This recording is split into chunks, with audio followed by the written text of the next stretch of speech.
nka yan'o cɛ an b'a daminɛ mun na o ye weekend in kɔnɔna na an bɔra k'a ye k'a fɔ kumakanw cayara an balimaw y'an wele Jɛfaga bɛ n kɛrɛfɛ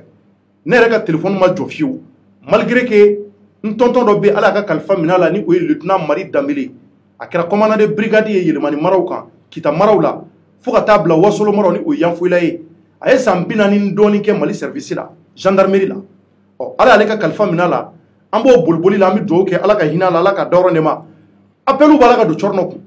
maaw bɛ ka weleli kɛ n yɛrɛ kanubagaw n faw karamɔgɔw n baw u bɛ k'a fɔ a Cɔrɔnɔ anw ɲɛ bɛ ja dɔ la bɔlɔlɔ kan ni o ye réseaux sociaux ye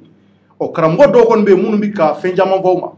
k'a bɛ ka silamɛya lagosi k'a bɛ ka fɛn fɔ an ka diinɛ ma ko mun bɛ k'a b'a ɲɛ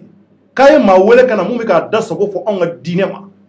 maliyɛnw ko in bonya kojugu an ko nin tɛ dadeli ko bɔ o y'a sɔrɔ caman ko k'an kana kuma an kana kuma an kana kuma an kana kuma o ye fɛn damadɔ ye nka o ti nin n'a ɲɛsiri ma k'i bɛ ka diinɛ dɔ lagosi n'i ma bɔ k'i yɛrɛ lajɛya san 5 san 10 ɲinan kɔ hali i denw n'i mɔdenw kuma bɛ tugu kɔ o de hokumu kɔnɔ kunun Cɔrɔnɔ bɔra k'a fɔ k'a tɛ se ka sigi n bɛ kuma n kumana de an ye walawalali caman k'a kɔnɔ mais n bɛna kuma to Jɛfaga ma Jɛfaga dakuru damadɔ bɛ Jɛfaga bolo a ko la an da bɛna s'o ma k'o fɔ Jɛfaga i yɛrɛ bɔra ka hakili la weleli caman seri fana ma maa ye weleli kɛ k'a fɔ ko an ye Siya Mangara wele ni a ye somaw ka ɲɛma don a nakun kɛra mun ye ne y'o fɔ kun maa caman y'a lamɛn dɔw ye lagosili kɛ dɔw y'an nɛni dɔw fana ye an hakilataw fɔ caman y'a laɲini k'an k'an da de a kan e fana e bɛ se ka mun fɔ ka fara nin kan walasa an ka se ka tɛmɛ nin dossier in kan pour toujours. Cɔrɔnɔ merci beaucoup i y'a fɔ cogo min na effectivement an welela Mali kɔnɔ Mali kɔ kan maa minnu ni an kanubagaw don olu y'an wele ka fɛn caman fɔ an ɲɛna parce que i b'a dɔn diɲɛlatigɛ la surtout anw ka jamana taabolo ka ca kɔnɔ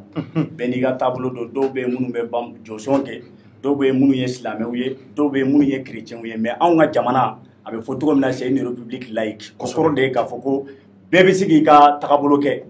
an ma i y'a fɔ cogo min na an ye an fakɛ min wele ka na yan o don an m'a wele ka na k'a fɔ ko parce que ko féticheur don ou bien ko jɔsɔnna don an m'a wele o la de a wele kun ma kɛ dɔwɛrɛ ye kunnafoni dɔ de tɛmɛna ouverture média kan o de kɛra sababu ye n'a nana wa a nana fana walasa ka se ka ɲɛfɔli de kɛ kunnafoni in kan parce que kunnafoni in kɔnɔna la a yirala k'a fɔ ko an balimamuso an dɔgɔnin dɔ bɛ yen ko min ye Kalifabugu ye mun filɛ Kati kɛrɛfɛla la Darali kɛrɛfɛ ko a dɔ kɛra sababu ye k'a bɔnna nin na kunnafoni ta sira fɛ a yirala k'a fɔ ko a joli bɔnna basi de kan donc o kumakan mun fɔra mun ye Siya Mangaraw ye comme olu fana ye basitigiw ye u y'u ka enquête kɛ k'a yira k'a fɔ ko min ye wale in ye ko maa mun y'a sabati ko a tigi tɛ basitigi ye donc a welela ka na o de kama parce que il faut que mɔgɔw ka fɛn dɔ de faamuya ouverture média la Cɔrɔnɔ an bɛ bɛɛ wele ka na parce que an y'a ye an ka jamana tagabolo ye mun ye an ka jamana sariya sunba n'o ye constitution ye o ko an ka jamana c'est un pays laïque o tɛ dɔwɛrɛ ye ko bɛɛ bɛ se k'i ka wale kɛ ouverture média fana jɛmukan minnu bɛ sigi a kan Cɔrɔnɔ an b'a sigi a kan ni o sariya in de ye k'a yira bɛɛ lajɛlen na k'a fɔ ko an bɛ a bɛɛ lajɛlen de kama an y'o de fɔ don o don an b'o de fɔ an bɛ segin o de kan donc o de hukumu kɔnɔna la Siya Mangara kɛlen ka kunnafoni mɛn a ko f'a kana yɔrɔ in jɛya donc a nana a ye kunnafoni fɔ o don yɛrɛ an ye Musa yɛrɛ wele walasa ani Musa ka se ka kuma donc o ɲɛfɔli kɔnɔna la an y'a ye an balimakɛ ye kuma dɔw ta a kuma kɔnɔna la non seulement a ye ɲɛfɔli kɛ nka yanni émission ka daminɛ parce que il faut que mɔgɔw ka fɛn dɔ de daminɛ an ka mɔgɔw ka fɛn dɔ faamuya an ka émission ninnu filɛ nin ye yala an ka sigi plateau kan ka kuma kan an bɛ c'est à dire an bɛ sigi fɔlɔ de ka kuma ɲɔgɔnya an ni maa mun kan ka kuma ɲɔgɔnya tiɲɛ don an n'a kumara a ka kumaw kɔnɔna la a tun b'a fɔ an ɲɛna k'a fɔ ko n'a nana a bɛ n'i tɛgɛ ɲɛsin maa dɔ de ma ko o tigilamɔgɔw b'olu lagosi a bɛ nin kɛ tan a m'o fɔ an ye nka a nalen plateau kan an y'a ye kumaw kɔnɔna la a ye fɛn caman fɔ donc kuma ninnu fɔlen kuma ninnu tagalen an y'a ye an donna silamɛw gasi la kumakan ninnu kɔnɔna la c'est à dire a ye kɔrɔfɔw dɔw fɔ minnu kɛra sababu ye ni silamɛw y'a fɔ k'a fɔ k'a donna olu gasi la mais n'u y'a ta k'a lajɛ vidéo in yɛrɛ la ne yɛrɛ y'a yira a la k'a fɔ ko mun ye ale Cɔrɔnɔ anw yɛrɛ silamɛw de ye a dalen don a ka fɛn na cogo min na an dalen don an fana ta la o cogoya de la c'est à dire anw tɛ yan ka diinɛ lagosi ou bien an tɛ yan ka mɔgɔ lagosi bɛɛ dama ka kan bɛɛ k'i ka kɛwalew kɛ n'an sera Ala fɛ Cɔrɔnɔ a bɛ ɲɛnabɔ bon min ye silamɛya ko ye an yɛrɛ ye silamɛ de ye Cɔrɔnɔ ni fɛn ye silamɛya sɔrɔ a bɛ bɛɛ lajɛlen tɔɔrɔ nka ne ma jigin maa minnu bɔra ka kumakan ninnu ta k'a ɲɛsin a ma ma jigin u la n tɛ jigin u la parce que bɛɛ n'i ka faamuyali cogo de don wa n'i ye ko faamuya cogo min na surtout e dan bɛ ko min na n'a lagosira Cɔrɔnɔ n'i bɛ se ka mun fɔ surtout Ala yɛrɛ ye mun fɔ a ko la i bɛ bɔ k'a ɲɛfɔ u ye fɛn caman ta k'a ɲɛsin a ma dɔw yɛrɛ y'a jira k'a fɔ ko cɛ ko Siya Mangara nana ka na wari de d'a ma mais an b'an kale Ala ye mɔgɔw tulo b'an na an b'an kale ala kana to an ka siratu tigɛ ka sɔrɔ siya mangara n'a sɔrɔ a ye dɔrɔmɛ kelen d'a ma cɔrɔ ala kana to an ka siratu tigɛ n'an m'a fɔnɔ ye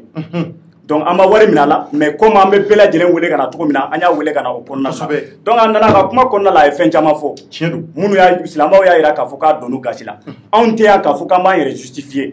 mun ye Mohamed Buyeba ye Mohamed Buyeba cɔrɔ ale ye kutuba kɛ a ye fɛn caman fɔ ne yɛrɛ ni Mohamed Buyeba ye ɲɔgɔn sɔrɔ bi an ye mun kɛ kuma la a ka ca ni minute 30 ye an ka kuma ɲɔgɔnya la an ye fɛn caman fɔ ɲɔgɔn ye a y'a jira k'a fɔ ko effectivement c'est-à-dire anw bɛ ka tagabolo ye mun ye ale tɛ k'an ka tagabolo in lagosi le fait que an bɛ mɔgɔ caman wele ka na ale tɛ k'o lagosi nka an ye maa min wele ka na a tigilamɔgɔ y'a to a ka kumakan kɔnɔna la ka don olu gasi la donc o de ye olu tɔɔrɔ o de y'a to olu bɔra tan bon n'a yira la k'a fɔ ko tiɲɛ yɛrɛ la n'a y'u tɔɔrɔ an b'a ɲini u fɛ u ka yafa ma de u ka yafa ma k'a fɔ k'an y'u wele k'a fɔ k'an ye cɛ wele de walasa a kana silamɛya lagosi an b'a wele ka na silamɛya lagosi mais mɔgɔw kuma c'est-à-dire mɔgɔ i y'a fɔ bamananw yɛrɛ b'a fɔ cogo min na kuma ye tuden de cɔrɔ n'i ye kuma daminɛ n'i ma don finman gasi la i bɛ se ka don jɛman gasi la donc cɛ ka kɔrɔfɔ kɔnɔna la a y'a to a ka fɛn ɲɛfɔli la a funteni n'a cɔrɔ min ye diinɛ ɲɛmɔgɔ ye a sera u ma mun y'an ka silamɛya diinɛ yɛrɛ parce que il faut quand même pas oublier k'an yɛrɛ silamɛw de donc a sera olu ma émission yɛrɛ kɔnɔna la ni mɔgɔ minnu y'a lamɛn fana cɔrɔ dɔ b'a fɔ ko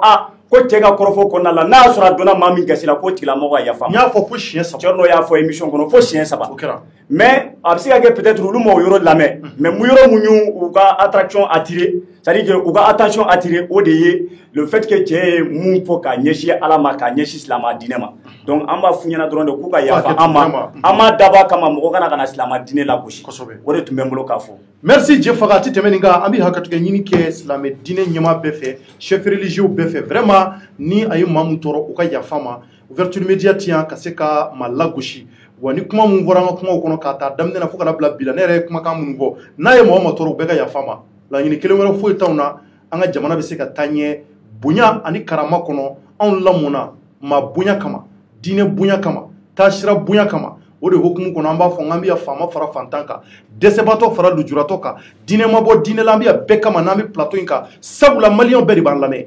nka fili bɛ se ka don kow la donc an bɛ hakɛto kɛ ɲini kan an bɛ segin a kan chef religieux bɛɛ ye an bɛ imam Banjugu numéro 2 fo ka waleɲuman dɔn a fana ye n wele ka foli lase imam Sako ma ka foli lase diinɛ ɲɛmaa bɛɛ kelen kelenna ma ka waleɲuman dɔn k'a fɔ hali bi